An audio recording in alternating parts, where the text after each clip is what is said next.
Salve, salve, rapaziada, sejam bem-vindos a mais uma edição do Gol Olímpico Podcast nas redes sociais. Aqui é Marcelo Lucena, estou ao lado da equipe do Olímpico aí com o Vitor Minatel e o Gabriel Galati na coordenação das redes sociais. Então é isso, meu caro Minatel, tá tudo bem?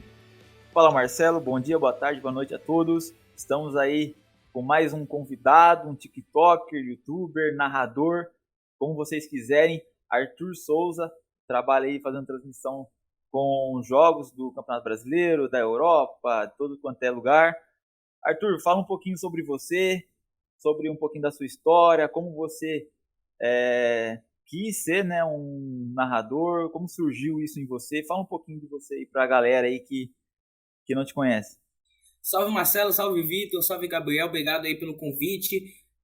Basicamente, quando eu pensei em ser narrador, né, na verdade eu digo que narrar futebol e querer passar essa emoção de futebol não é basicamente um negócio que a gente constrói.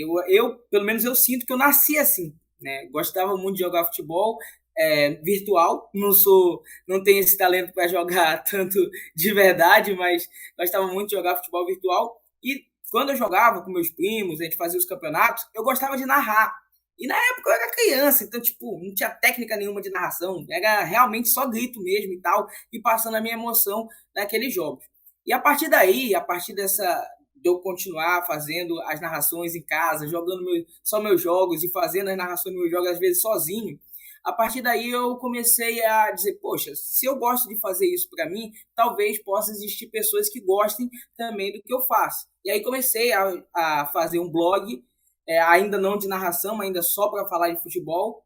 E futuramente fiz um canal no YouTube em que comecei também a falar de futebol. E em algumas ocasiões eu conversei com alguns clubes aqui do estado do Pará, né, para ceder para a gente cabine de transmissão. Às vezes um jogo da segunda divisão do Campeonato Paraense não tinha, por exemplo, transmissão de ninguém.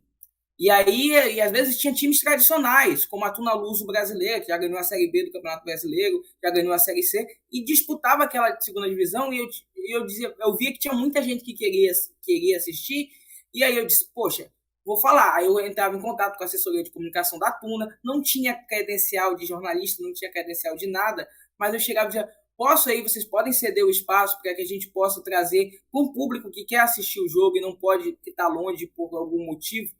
E aí, fomos lá. Essas basicamente foram as primeiras experiências que eu tive de narração de fato. Não só mais de videogame, de uma narração de jogo. Aí sim, eu cheguei lá, os vídeos bombaram, cara. Foi uma coisa, sabe? O meu canal tinha média de 100 visualizações por vídeo, 200. E nessa live, chegou a ter mais de 100, 200 simultaneamente, né? Ao todo, chegou a ter mais de 5.000 visualizações. E aí a gente começou a trazer desse jogo, começamos a fazer mais jogos desse. Fizemos alguns jogos de competição de base também, parazão de base, tipo sub-17, sub-15, de Remo e Paysandu. E daí a gente foi trilhando um caminho aí na narração.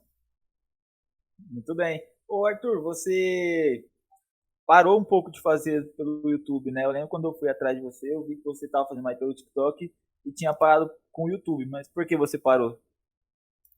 Basicamente, em relação ao YouTube, o que acontece? Eu fazia as narrações no YouTube dos jogos dos times paraenses, tanto do Paysandu quanto do Remo, né? Os dois estavam na Série C do Campeonato Brasileiro no ano passado.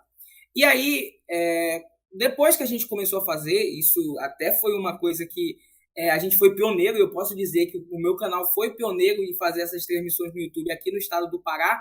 Depois disso, começou a vir a ter transmissão no YouTube da Rádio Clube, que é uma rádio aqui do estado. Teve transmissão da rádio oficial do Paysandu, por exemplo. E aí ficou uma divisão de público muito grande que realmente o nosso vídeo não conseguia, eu ainda não tenho estrutura para isso, para concorrer contra uma rádio estabelecida e uma rádio do clube. Então não tem estrutura ainda para isso. E aí realmente a gente começou a encontrar dificuldades de audiência. E aí eu comecei a fazer no TikTok. E uma das coisas que eu acho mais bacana no TikTok é que, por exemplo, eu faço uma live e ela chega a várias pessoas que não me seguem.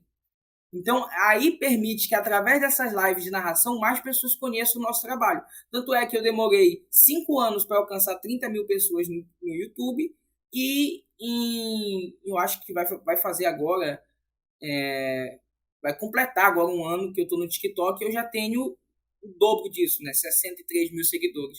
Então, pelo fato de começar a trazer trazer mais gente, eu preferi pelo TikTok.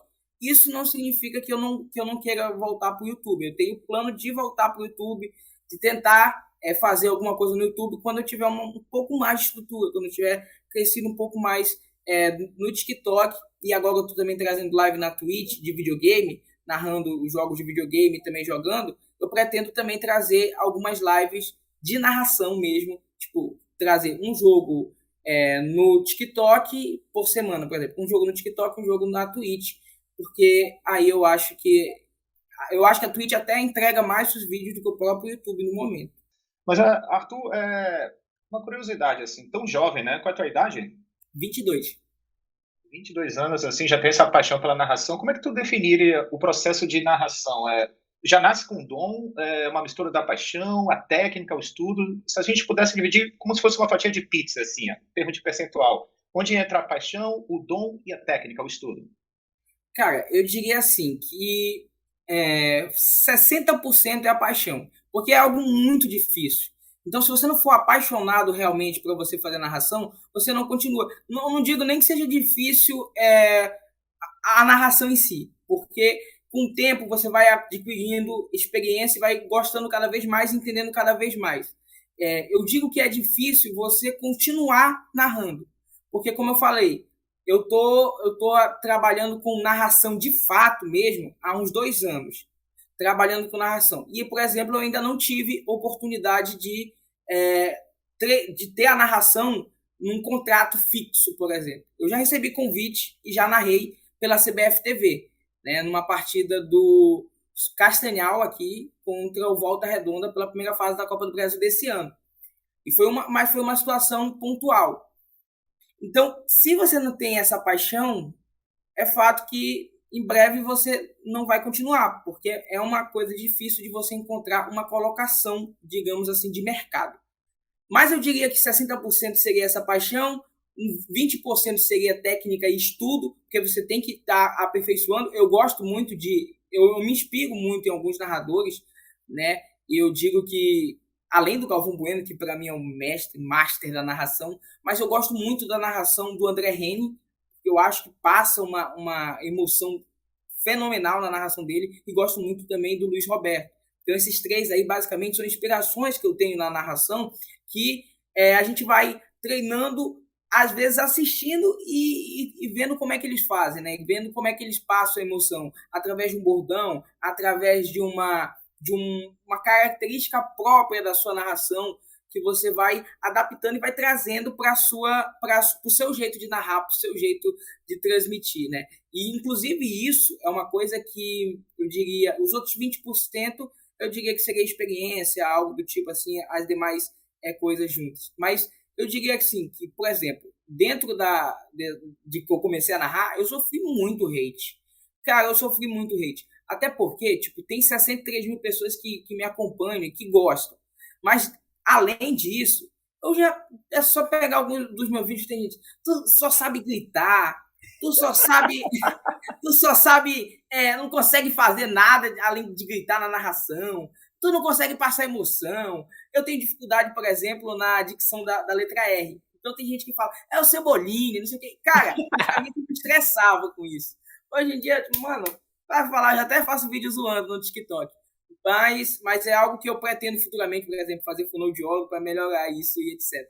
Mas, assim, no início foi muito chato o hate. Mas hoje eu até aproveito para ganhar engajamento. Quando tem um vídeo, alguém falando mal, eu respondo só para poder o vídeo dar engajamento.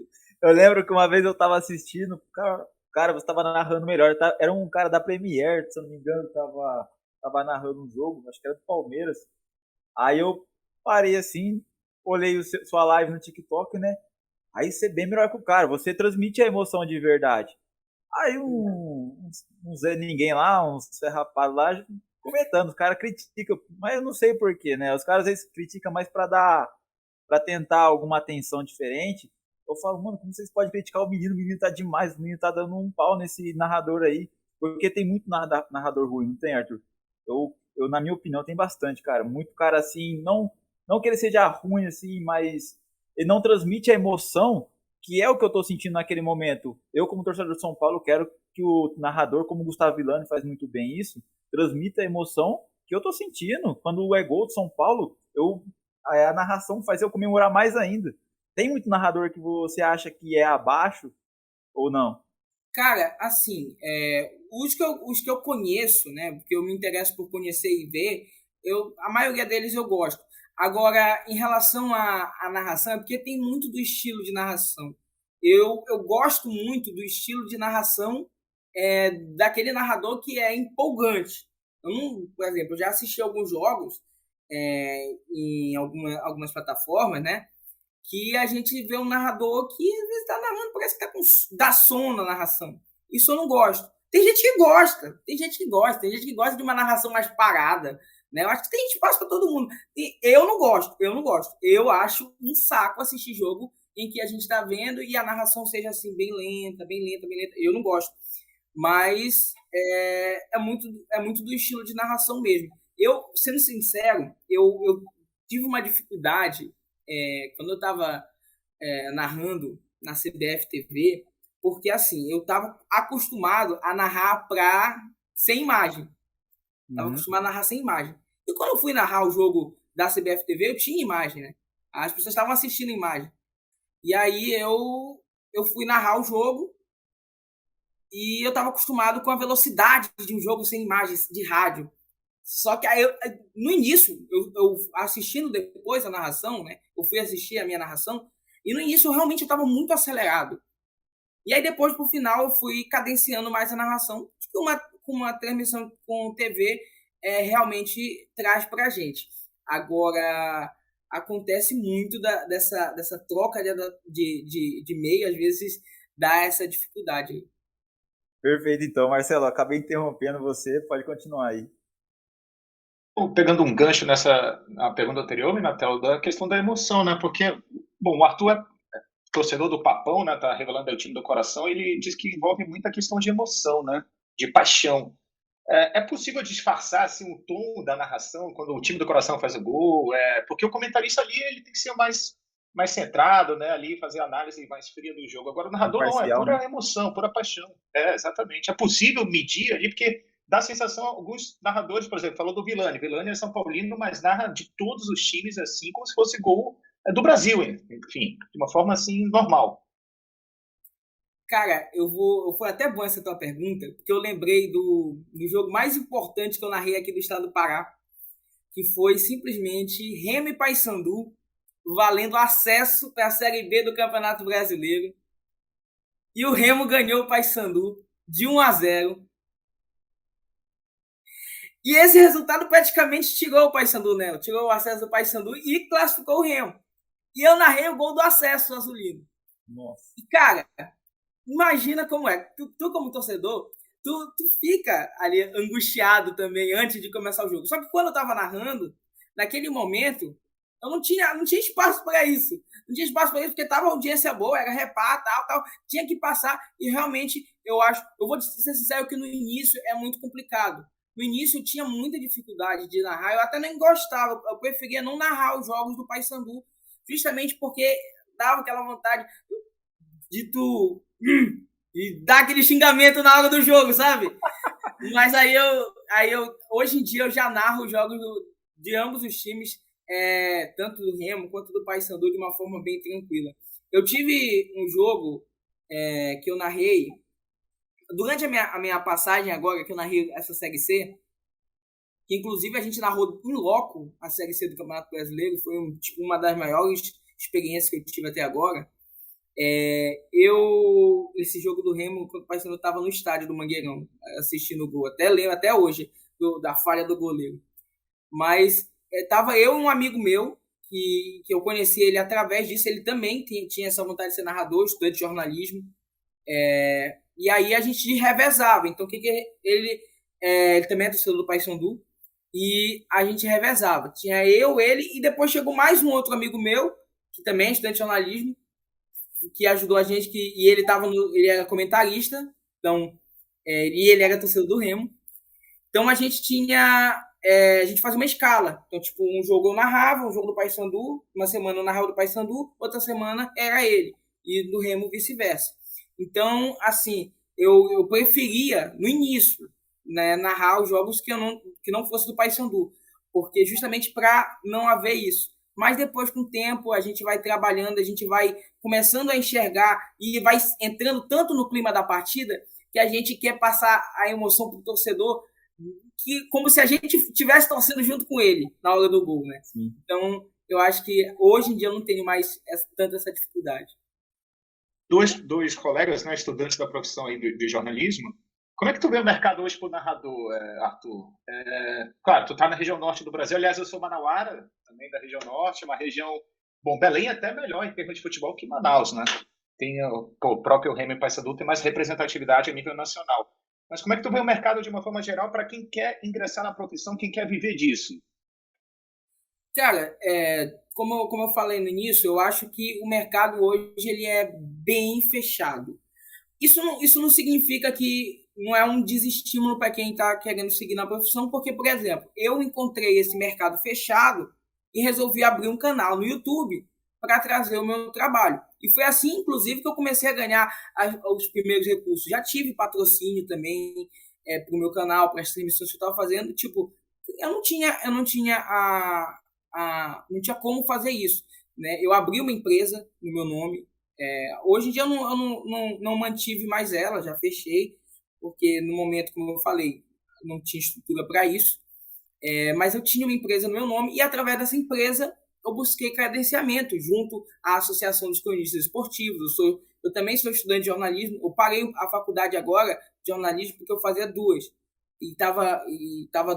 O jornalismo eu fazia de forma à distância e eu faço faculdade de Direito presencial.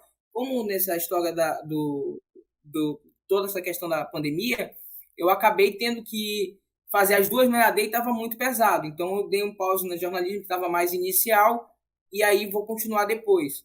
Mas eu busquei a credenciamento junto à Associação dos Cronistas e Locutores Esportivos Paraense, e aí fui, através disso, conseguir credenciamento com a CBF para poder ter a minha cabine dedicada ao meu canal. Então, é isso que eu digo. Está fechado? Infelizmente está.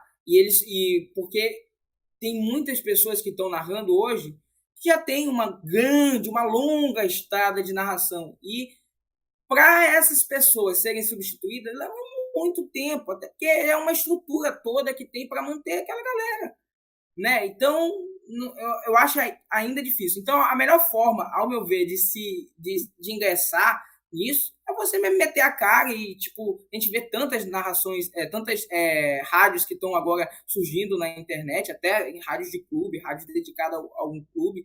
Eu acho que é basicamente isso. É você ter que ter autonomia de meter a cara. Esse é o processo também que o Gol Olímpico Podcast está a fazer, o caminho não é esse, Minatel? A gente também está em busca de espaço. Agora, Minatel, tu imagina a situação, tu narrador, hoje tem São Paulo e Palmeiras, tu São Paulino fanático, conseguiria narrar um gol do Palmeiras tranquilo, a classificação do Palmeiras sobre São Paulo, Minatel? Não, eu não. Mas olha o profissionalismo, hein? Eu não estaria preparado. Só para o Arthur saber. Você lembra, Marcelo, que eu abri um canal lá do Fala Soberano e tal? Eu abri um canal também, Arthur, contar essa história. E eu ia fazer reação, né? React, como falam, né? Reagindo aos gols de São Paulo e tal. Eu tava com o celular gravando. Era São Paulo e 4 de julho. O jogo lá do 4 de julho. Falei, vou pegar esse jogo, que São Paulo vai ganhar fácil, na minha cabeça. 4 de julho, não vai ganhar de nós, né? Rapaz, no terceiro gol. Na verdade, no terceiro ou segundo gol do 4 de julho, mano, eu fiquei tão bravo que eu parei de gravar. Eu não consigo.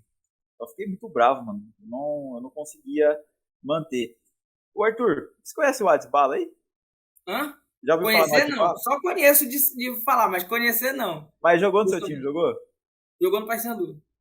Ele era bom jogador? Cara, quando ele jogou aqui, eu não assistia. Não é que eu não assistia, é que eu não tenho lembrança disso, porque faz muito tempo que o Adson jogou no Paysandu. Cara, se eu não me engano, eu lembro do irmão dele que jogou no Paysandu. O Harrison Neg jogou em 2012 no Paysandu. E o Harrison Neg, ele foi inclusive... Também, né? Hã? Ele jogou no São Paulo também, o Alisson, né? Da geração Sim. até do Kaká, eu acho, né? O Harrison, ele fez uma provocação contra a galera do Curitiba. Em 2012, a gente estava jogando a Copa do Brasil contra o Curitiba e o jogo lá no Couto Pereira foi 4-1 pro Curitiba contra o Paysandu. Aí chegou na entrevista o pessoal do Sport TV, o Harrison chegou e falou assim, alguma coisa do tipo que essa torcida aí, cara, não chega nem perto do que a gente vai ter lá no Mangueirão. Cara, o Paysandu tinha perdido de 4-1 pro Curitiba e lotou 30 e poucos mil pessoas no Mangueirão. Foi louco. Então, é exatamente isso que eu ia perguntar para você. O Adson, ele veio aqui, deu uma entrevista pra gente, e ele falou uma coisa que me chamou muita atenção. Clubes como o Remo, Paysandu, outro time aí do Norte, Sampaio Correia do Norte, times de massa aí, né? Se eles tivessem uma estrutura muito boa, era quase impossível ganhar dos times do Norte aí, porque o campo é diferente, o calor é muito grande, é como se fosse jogar na altitude, né? Um exemplo, contra um clube lá da Bolívia. Seria algo muito difícil se esses times tivessem uma boa, pelo menos no mínimo, uma boa estrutura. Você acha isso também? Cara, eu acho porque isso aconteceu de fato, né? 2003, que é o ano auge do Paysandu, eu não era quase gente, né? Eu tinha 4 anos. Mas 2003 o Paysandu era conhecido por ser um time muito forte dentro do Mangueirão. Eu fiz até um vídeo agora, gravei ainda há pouco um vídeo pro TikTok, zoando o Palmeiras, obviamente um vídeo de zoeira, pegando a vitória. O Paysandu ganhou de 3-1 do Palmeiras aqui na Copa dos Campeões de 2002, né, que foi quando o Paysandu foi campeão e foi para Libertadores. Aquele time ali do Palmeiras tinha simplesmente um Marcos no mais alto nível, né, voltando de seleção brasileira. E o Paysandu meteu 3-1 dentro da Curuzu. O Paysandu pegou para enfrentar vários clubes, pegou a Libertadores depois de 2003 e ganhou todos os jogos em casa na fase de grupos, né? Todos esses jogos em casa, depois ainda ganhou alguns fora, tendo hoje tipo a melhor campanha, sim. Obviamente que o Paysandu só tem uma participação, mas percentualmente em aproveitamento é a melhor campanha. Então, era uma coisa muito complicada. Hoje em dia isso não tem mais lógica. O time não consegue ter essa mesma força dentro de casa. Eu acredito justamente a isso, a essa falta de estrutura. Hoje todo mundo vai evoluindo. E, por exemplo, o Paysandu nessa Série C do Campeonato Brasileiro fez a 5ª partida em casa para poder conquistar a primeira vitória, né? Um time que era conhecido por ter uma grande dificuldade, tudo bem que esse ano ainda está sem torcida, e isso é um fator que pesa, né? Mas o time que era conhecido por vencer em casa jogou 5 jogos e ganhou só 1 em casa. Então, não está conseguindo fazer valer o fator campo. E eu acho que isso é muito acreditado à falta de estrutura que, infelizmente, a gente ainda tem, né? Essa falta de infraestrutura aqui. Muito difícil fazer futebol na região norte. Eu trabalho com categoria de base, imagino que a base aí também não seja a mais adequada, né? Eu citei do calor e tal, mas eu também acabei esquecendo do tal mais importante, que é a torcida, né? E a torcida é muito gigante. Para mim, o norte e o nordeste do país tem as torcidas mais feras, assim, que vai no jogo, torcedores humildes mesmo, de verdade, que amam o clube, né? Outra pergunta que eu ia fazer para você, Arthur, seria sobre a narração feminina. Qual a sua opinião? Você acha que fica bacana? Eu quero saber sinceramente, né? Sem pressionar nem nada, mas eu gostaria de saber isso aí. Antes de falar, eu ia citar uma coisa aqui em relação ao que você falou dos times, eu lembrei. Um exemplo clássico que a gente tem, e eu gosto de citar, até fiz um vídeo no meu canal que eu conversei com um torcedor do Ceará, do estado do Ceará. Não é um torcedor, um jornalista do estado do Ceará. É porque eu coloco o estado do Pará e o estado do Ceará numa situação bem parecida. Por quê? Porque no estado do Pará a gente tem 2 clubes de massa, assim como o do Ceará, e os times estiveram na mesma situação. Fortaleza, quem lembra do Fortaleza todo ano batendo na trave na Série C do Campeonato Brasileiro? Todo ano. O Paysandu subiu antes para a Série B do que o Fortaleza. O Ceará teve um ano, e o Paysandu também estava na Série B naquele ano, o Ceará quase caiu para a Série C do Campeonato Brasileiro. O Liscador teve que fazer um milagre para poder tirar o time daquela situação. E hoje, com estrutura, com uma gestão que conseguiu ser eficiente e fazer com que a torcida se sinta participante do clube. O Fortaleza e o Ceará hoje, o Ceará está tranquilo lá na Série A, não tá, pelo menos não está correndo risco até o momento, e o Fortaleza, cara, está disputando o título esse ano, né? Então, são duas situações muito parecidas em que o Paysandu não soube evoluir, caiu para a Série C de novo, está nessa penúria para voltar, e o Remo até teve uma melhora de administração nos últimos anos, para hoje estar na Série B, mas, né, ainda não é o que a gente viu nos clubes cearenses. Mas sobre a sua pergunta da narração feminina, cara, eu curto muito, e eu curto bastante aquela narradora a Renata do Sport TV, mas é da DAZN, a narradora Mila, que ela narra alguns jogos do Paysandu. Eu gosto bastante. E eu acho que é importante a gente ter isso, até para que as próprias meninas elas se sintam incentivadas a fazer essa narração, né? A própria narração, eu vejo a questão da narração feminina também muito ligada à questão da narração da juventude, por exemplo, jovens narrando. A gente vê, do mesmo jeito que a gente vê, muito raro a gente ver narradores jovens, é muito raro também a gente ver narradoras mulheres. E aí a gente começa a ver essa mudança na narração feminina e, no meu caso, também a gente começa a enxergar alguns narradores tendo espaço na nova geração. Nas rádios, isso está muito difícil.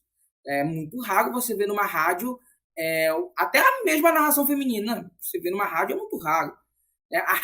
Inclusive, eu acho que o rádio é um mercado que está se fechando tanto, e justamente por isso que o rádio está encontrando dificuldade para se manter. Porque não dá espaço para as novidades, para a narração de pessoas mais jovens, para você poder agregar as pessoas mais jovens, não dá espaço para a narração feminina, enfim, entre outros aspectos.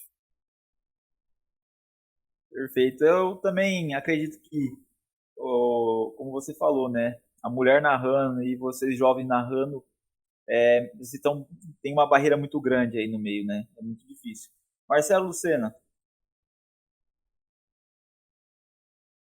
Com certeza. Essa questão também do rádio é bem interessante no mercado como está se fechando. Mas, Arthur, as Olimpíadas acabaram agora, outras modalidades esportivas. Tu se vê narrando outras modalidades? Porque tu citou os exemplos do Galvão Bueno, né? Tuas inspirações. Galvão Bueno, Luiz Roberto, quem foi o outro que eu esqueci agora? André Henning. Teve mais um. E o André Henning, que também são especialistas em outras modalidades, né? Tu se vê narrando, tu tem interesse, curiosidade no automobilismo, modalidades olímpicas, assim? Cara, eu ainda não tive essa experiência. Sinceramente, eu pensei em fazer isso durante as Olimpíadas, né? Porque eu gosto de assistir vários esportes, várias modalidades. Agora, sim, sem imagem, eu não sei o quão é atrativo a narração de algum outro esporte. Por exemplo, a gente viu o Galvão Bueno narrando ginástica artística esse ano.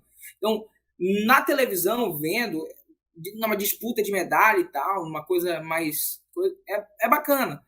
Agora, você narrar sem imagem uma competição como essa, às vezes não é tão atrativo para as pessoas. E eu fiquei com receio de iniciar isso, abrir uma live no TikTok, chegar a 5 pessoas, 2, 3, e eu, claro, quando eu abro uma live assim, eu continuo em respeito às pessoas que estão, mas de certa forma não é bacana você fazer um trabalho e ter muito pouca gente assistindo. Mas eu tenho muita vontade de narrar, principalmente competições de vôlei. Eu acho que deve ser muito frenético narrar partidas assim de vôlei, e eu tenho um gosto especial também pelo automobilismo, Fórmula 1, é uma coisa que me fascina demais. Essa imagem que você fala, Arthur, é sem som, é isso? Porque assim, eu não posso pegar uma imagem da TV ou de quem distribui o sinal e trazer para as pessoas. Às vezes até as pessoas pedem, bota a imagem do jogo. Se eu botar a imagem do jogo no TikTok, eu vou receber uma punição de direitos autorais e vou perder minha conta, né? Então é isso, sem poder mostrar nenhum tipo de imagem do jogo. Como hoje a mais sustentável, que tem mais possibilidades de ganhos, assim, alcança o TikTok mesmo. O YouTube hoje ficou em segundo plano, tu acha? nessa tentativa de abertura de mercado? Olha, eu acho que o TikTok ele é muito bom nessa questão pela visibilidade que ele te dá. O TikTok te dá uma visibilidade muito grande. E através do TikTok eu estou levando as pessoas para as outras redes sociais, como por exemplo a Twitch. Ou em uma semana eu consegui levar para a Twitch 800 seguidores. Eu abri a live no TikTok e disse, galera, estou aqui no TikTok, bora lá para a Twitch para continuar a nossa live lá na Twitch. E aí muita gente ia. E aí essas pessoas já se inscreviam, essas pessoas já faziam participação. Na Twitch é muito bom porque a gente tem um negócio chamado o Amazon Prime. Então, quando a pessoa assina o Amazon Prime, ela ganha uma subscrição lá na Twitch. E essa subscrição, ela ajuda o criador. Então, a pessoa te ajuda sem gastar nada a mais, porque ela já está pagando a Amazon Prime. Então, através disso, por exemplo, hoje eu estou com 21 pessoas que fazem parte de uma comunidade que estão ajudando financeiramente o meu canal no Twitch. Então, a partir daí a gente vai criando essa comunidade, a partir desse dinheiro a gente vai tentando criar uma estrutura. O que eu mais tento fazer para o futuro é ter uma estrutura, porque é a coisa que mais me dificulta. Quando eu estou fazendo a narração aqui, sou eu e eu. Então, eu pego o celular, monto a imagem. Eu não sou especialista em montar imagem, então a minha imagem é bem simples mesmo. Eu boto a imagem dos times e tal. Sento aqui onde eu tô e faço a narração. Ligo na TV e faço a narração. E assinei os principais serviços, né? De Premiere e essas coisas para poder narrar. E aí eu mantenho isso. Infelizmente, hoje, eu não vivo da narração. Hoje eu não vivo na narração. Eu já tenho um emprego e com a minha renda do emprego, eu faço o meu investimento. Eu assino os sinais que eu preciso ter. Eu compro os equipamentos que eu preciso comprar para me equipar, mas com o sonho e o objetivo de que no futuro eu possa ter uma estrutura para poder desenvolver melhor esse meu trabalho e futuramente também, quem sabe, ter uma oportunidade numa emissora maior. Inclusive, uma das minhas vontades aí, quem sabe, é um dia trabalhar com o próprio clube que eu torço, né? Com o Paysandu, até porque no TikTok a gente, graças a Deus, pelo menos nesse ranking, a gente é o TikToker com mais seguidores do Paysandu, né? Então, acho que é do norte também, né? Norte inteiro, acho. O Arthur, pedir licença pro Marcelo aí, que você entrou em um ponto que eu também passei. Quando eu quis abrir o canal de São Paulo, uma das minhas ideias, porém, isso aí que você falou de estrutura, uma das minhas ideias era fazer narração, comentários, igual o Cruzeiro Esportes, dos meninos lá de Minas, né? Então, e com o Fabiano Baldassi agora começou também a fazer transmissão dos clubes. Eu acho que seria bastante bacana se você conseguisse fazer isso, cara. Eu acho que seria o essencial para você começar. Mas você acha que com o Paysandu daria a visibilidade que daria? Que é um Cruzeiro, um Internacional, time grande?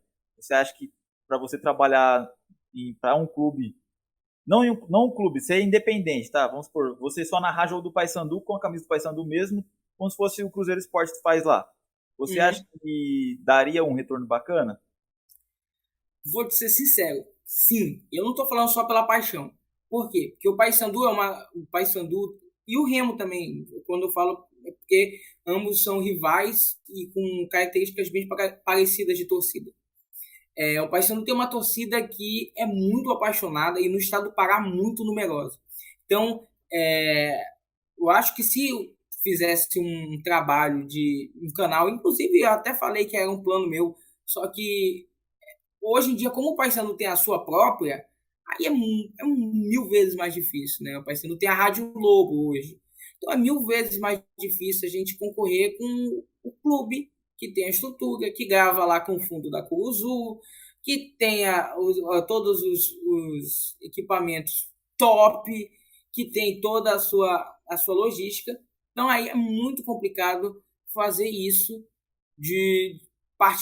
inclusive partindo do zero, porque se eu fosse fazer isso, que era o meu plano, era criar um outro canal, né? Porque o Arthur TV é onde eu tenho ali torcedores tanto do Remo quanto do Paysandu já foi um processo construído ao longo do tempo. Agora, a vontade é muito grande de fazer isso, a vontade de trabalhar e ter essa imagem. E eu, inclusive, né, vou tentar, até falar uma coisa aqui, eu vou tentar, inclusive, entrar em contato com o Paysandu, porque é bacana de ver o tanto de pessoas que, graças ao trabalho que eu tenho feito no TikTok, se afeiçoou ao Paysandu, né? Porque no público do TikTok, a gente tem várias idades, mas tem muita criança que está ali no TikTok junto com a gente, muita criança. E aí elas vêm e falam para a gente assim, poxa, olha, meu segundo time é o Paysandu, por causa de ti, eu gosto do Paysandu agora por causa de ti. E eu acho que isso é uma oportunidade, inclusive, de expansão de marca, de trabalhar a imagem do clube diante de um novo público, que eu realmente vou procurar entrar em contato, porque assim, seria uma coisa boa para mim, porque seria uma oportunidade de crescimento profissional e seria uma forma de eu ajudar o próprio meu clube do coração. Bacana, bacana. Marcelo Lucena. O teu maior sonho é trabalhar tipo no clube, tipo na TV Paysandu. Ser o narrador assim exclusivo da TV Paysandu, ou tu tem um plano assim de entrar numa emissora e de repente até um eixo maior Rio São Paulo, claro, já com uma vida normal, sem pandemia? Não, meu sonho mesmo é de ter várias oportunidades. Eu não estou dizendo assim como se eu estivesse limitando a querer. Óbvio que seria um prazer imenso poder narrar para a Rádio Lobo, mas eu tenho vontade, inclusive, de fazer isso. Mas eu também tenho esse sonho de chegar a uma emissora de TV, a uma emissora como a Sport TV, Premiere, etc., TNT. Inclusive, eu tenho até uma história curiosa, se der tempo da gente falar, mas é uma história muito curiosa, porque com 14 anos, lá quando eu criei meu blog, eu mandei uma mensagem pro Bruno Formiga do Esporte Interativo. Mandei uma mensagem para ele, e aí convidando para uma entrevista, para o meu blog, ele aceitou. E aí eu fiz a entrevista com ele por e-mail e tal. E aí depois eu perguntei, eu procurei, além do Sport TV, além do Bruno Formiga, eu procurei outros e-mails. E aí eu consegui o e-mail do gerente de planejamento lá, do gerente de TV do Esporte Interativo. Eu mandei uma mensagem para ele, com 14 anos. Cara, eu queria poder trabalhar no Esporte Interativo, queria poder ser correspondente do Esporte Interativo aqui no Pará, já que na época eles transmitiam a Copa Verde, e etc. E eles me responderam bacana, eles disseram, olha, Arthur, segue estudando, não sei o que, vai continuar atrás dos seus sonhos, se tiver uma oportunidade, a gente vai te chamar. Obviamente que era uma forma de ser legal e tal, com uma criança que estava escrevendo, mas eu achei muito bacana isso, e a partir daí eu já era fã dos canais Esporte Interativo, consegui entrar em contato com o Bruno Reis, que na época apresentava o Resenha Esporte Clube daqui, fiz uma entrevista com o Vitor Sérgio Rodrigues também, que era do Esporte Interativo, ainda está no Esporte Interativo, que hoje é TNT Esporte, enfim. Então, era uma emissora que eu tinha muita vontade de trabalhar e tem até hoje. Só que, no momento, a principal dificuldade para mim, né, é o fato de eu estar longe, né, do eixo Rio-São Paulo, que é onde tem as principais oportunidades. Entre uma pessoa que já está lá, morando lá, né, e uma pessoa que mora longe, eu saio atrás nessa competição, né? A gente tenta melhorar nosso ranqueamento nessa competição, trabalhando no TikTok e tendo um público grande ao ponto de que as emissoras verem, poxa, você está conquistando um público grande, né? Vale investimento, alguma coisa do tipo. Tem uma vontade, tem um estádio específico no Brasil que tu gostaria, já visando lá na frente, né, de trabalhar, de narrar, e um estádio no exterior, assim, uma arena que tu admira, enfim, que tu imagina já vislumbrando assim voos mais altos, né, na carreira. Cara, o Minatel vai até ficar com raiva de mim agora, mas é um estádio que eu gosto, que eu tenho muita vontade de conhecer, é a Arena Corinthians, porque quando eu era pequeno, né, a gente assistia muito os jogos na televisão, e o Corinthians era um time que passava muito por cá. E aí eu acabei me afeiçoando bastante pelo Corinthians. Obviamente que com o tempo eu acabei diminuindo cada vez mais a forma como eu acompanhava o Corinthians e passei a torcer exclusivamente pelo Paysandu. Mas é um time que eu tenho uma simpatia justamente por isso. Eu tenho muita vontade de conhecer a Arena Corinthians. Mas fora do Brasil, eu tenho muita vontade de conhecer o Santiago Bernabéu, de narrar um jogo lá no estádio do Real Madrid. É um templo do futebol mundial, é algo assim muito, muito bacana. Aqui eu vou me despedindo, mas uma última questão. A gente está vendo essa transferência do Messi. O que tu está achando do Messi? Agora o PSG vai levar a Champions League? Cara, eu achava que o PSG já ia ganhar essa Champions League há muito tempo. Mas agora, com o Messi no PSG, o PSG brincando de Master Liga, né? Eu acho que enfim, essa Champions vai ir para Paris. Despedindo aqui, Minatel, quero agradecer demais a presença do Arthur, por ter atendido aí a solicitação do Gol Olímpico Podcast. E sucesso, né, na carreira, jovem Arthur, né? Tem muito um caminho aí pela frente, uma estrada brilhante, se Deus quiser, pela frente. Boa sorte sempre. E pode contar com o Gol Olímpico aí nessa collab. A gente aí está nas redes sociais também para fazer possíveis parcerias no futuro. Ô Arthur, a gente entrevista bastante pessoas aqui, né? A gente já entrevistou bastante jornalista. Se puder, um dia a gente vai indicar você sim, tá? Eu vejo você aqui no TikTok um bom tempo. Acho que você tinha 12 mil seguidores, 13 mil. Aí eu comecei a acompanhar, aí eu vi as lives e tal. E eu vou ser bem sincero, quando apareceu a oportunidade aí do TikTok começou a transmitir jogos no próprio TikTok, eu pensei, pô, seria bacana ver o Arthur ali. E não aconteceu. Você esperava alguma coisa do tipo? Cara, transmitir pelo TikTok?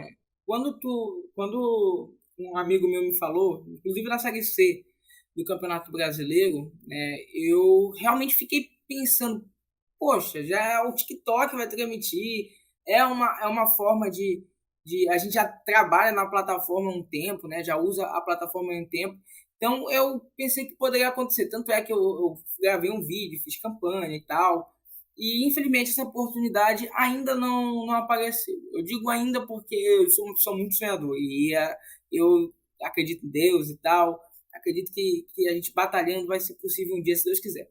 Mas eu realmente esperava, porque é uma forma de valorizar justamente o criador da plataforma, que já trabalhava. Eu ainda não vi, pode até ter, mas eu ainda não vi nenhum outro narrador, nem alguém que faça esse tipo de trabalho que a gente faz no TikTok. E eu acho que pode ser uma porta para o futuro, futuramente uma porta de trabalho aí, uma oportunidade que a gente possa ter. Só que entrar em contato com essa galera é muito difícil, mas eu espero que a gente consiga um dia. Eu lembro que você até pedia pra galera mencionar, né? Eu fui um dos que mencionaram na época. Eu falei, pô, que perca que eles estão fazendo. O cara da plataforma já tem um bom número de seguidores, poderia impulsionar mais ainda, né, essa transmissão, e eles não estão utilizando. Na minha opinião, isso aí deveria ser melhor trabalhado do TikTok. Nessa questão, Vitor, eu recebi um convite para participação, até gravei o TikTok oficial do Brasileirão Série C, né, um vídeo falando do Paysandu, gravei, recebi um convite, foi muito bacana, e aí, quem sabe futuramente. Agora, sobre o TikTok, é impressionante o poder, até falar aqui uma questão antes de encerrar, porque aconteceu uma situação, e acontece recorrentemente, quando a gente está narrando, a média de visualização fica ali. Às vezes, quando o jogo é mais baixo, fica em 50 pessoas simultaneamente. Quando é um jogo top, de muita expectativa, já chegou, por exemplo, nessa última Champions League ali, eu cheguei a ficar com média de 300 pessoas simultaneamente assistindo. E ao todo dá mais de 20 mil, né? Ao todo numa live no TikTok. Mas é engraçado que quando a gente narra, começa a gritar, quando acontece um gol, a audiência, cara, eu tava narrando o jogo Fortaleza e Palmeiras. Foi 3-2 pro Fortaleza. Eu tava narrando, tava 2-2, a audiência tava ali em 70 pessoas, mais ou menos. Cara, o Fortaleza fez um gol aos 49 minutos do segundo tempo, 49 e pouquinhos. Cara, a audiência foi para 220. Para 220. E muita gente nova. Para 220, porque a pessoa escuta que tu tá gritando gol, a pessoa já tá curiosa e tal. E é isso que é o bacana do TikTok. É essa possibilidade que, tipo, do nada tinha 70 pessoas, pulou para 220, e aquele número ali, 220, não é 220 pessoas que estão ali e ficaram ali, não. É 220, depois quando tiver a mudança para 210, vai acontecer esse 210, muitos deles são diferentes. Então, sim, a oportunidade que ele dá da pessoa conhecer a gente. Isso é a melhor coisa que até agora eu tive no TikTok. A oportunidade que o TikTok dá das pessoas conhecerem a gente. O TikTok dá dinheiro? Não. O TikTok não dá dinheiro. Mas o TikTok, ele ajuda a gente a ter a pessoa conhecer a gente, para que a partir disso a gente possa levar para outras redes sociais, como eu estou fazendo com a Twitch. Ele te dá fama, né? Ele te dá a chance de crescer em outras plataformas. Você falou aí da live, né? E bateu não sei quantos, ganhou não sei quantos num pouco tempo, né? Quando sai o gol você ganha bastante. O do Lobo. O Lobo deu uma entrevista pra gente aqui, não sei se você conhece, com o Matheus Lobo. O Matheus Lobo deu entrevista aqui, ele falou que naquele jogo contra o Corinthians, último jogo do Brasileiro, tava 500 pessoas na live dele, e de repente, quando o Inter faz o gol, no finalzinho, que deu impedimento, o Denilson fez o gol, foi impedimento, vai para 1.500, então é um número muito alto. Já tá acabando aqui, o Arthur. Depois eu preciso conversar com você sobre o Kawhi ali, e seria bacana falar para você sobre isso, tá? Aí a gente conversa no WhatsApp, fica melhor. Eu quero agradecer a você, tá? Muito obrigado. Eu nem preciso falar aqui para você que você merece realizar seu sonho. Você é uma grande pessoa. Eu conheço um pouquinho do que eu ouvi de você. Eu vejo que você é uma pessoa super humilde. Mora em Belém, né? Isso. Mora em Belém, é complicado. Eu sou do interior de São Paulo. Eu imagino que deve ser muito difícil. O Marcelo é de Manaus. Para ir lá, ele explicou um pouco da vida dele. E a gente sabe que fora do eixo a gente tem muitos problemas. Ainda mais quando é para trabalhar com o público. Você perde muito. Mas pode ter certeza que com a sua determinação, com o seu sonho, 22 anos, eu também tenho 22. A gente está batalhando aí no mundo aí, da internet, da fama, de conseguir viver disso. Eu tenho certeza que você vai conseguir. É só você não parar. Porque, na minha opinião, você já conseguiu muita coisa com 22 anos. Muita coisa mesmo. E você, quando tiver lá com uns 30, eu quero ver você em televisão narrando no Santiago Bernabéu. Tá bom? Um grande abraço para você e depois vou chamar você lá. Fechou? Beleza, Vitor. Beleza, Marcelo. Brigadaço pelo convite. Beleza. O Marcelo vai falar ali. Fala, Marcelo. Só desejar sucesso, boa sorte, que com certeza o talento tem de sobra. E se inscreva aí, galera. É isso aí, né, Minatel? Encerra aí o podcast Gol Limpo. Pedir pra galera se inscrever no YouTube. No YouTube, eu acho que é a plataforma mais difícil de você crescer, na minha opinião. Um pouco tempo que eu tô trabalhando. Eu peço para as pessoas curtirem, se inscreverem, porque aqui a gente vai trazer convidados de todos os tipos, do mundo do futebol, tiktoker que fala sobre futebol, narrador, jornalista. A gente já trouxe o Adbala, Rodrigo Bueno, Felipe Facingani, grandes nomes aí do jornalista do futebol, né, do jornalismo. Ex-jogador, atualmente jogador, treinador. Então segue aí, olha todas as nossas entrevistas que vocês vão gostar bastante, tá bom? Um grande abraço e é nóis.